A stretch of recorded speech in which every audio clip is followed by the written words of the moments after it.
오송 지하차도 참사 1시간 반 전부터 공사 관계자가 2차례나 위험을 알리며 교통을 통제해야 한다는 신고까지 했지만 아무런 조치가 이뤄지지 않았죠. 경찰은 다른 지하차도 교차로에서 교통을 통제하느라 늦었다고 해명했는데 알고 보니 거짓말이었습니다. 심지어 국무총리실까지 허위 보고를 했다 국무조정실 감찰에 적발됐고 국조실은 경찰관 6명을 대검에 수사 의뢰했습니다. 조미애 기자입니다.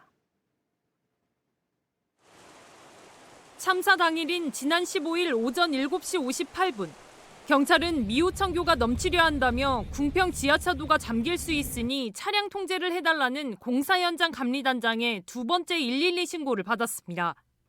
그러나 아무 조치도 없었습니다. 당시 인근 궁평 지하차도도 침수돼 있어 그곳 통제를 하느라 못했다고 했습니다. 경찰은 언론은 물론 총리실에도 이 같은 내용을 보고했습니다.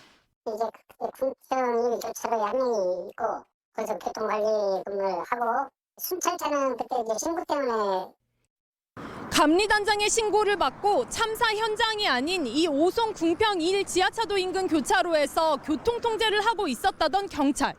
하지만 실제로는 이 부근에서 교통통제를 한 사실조차 없는 걸로 확인됐습니다.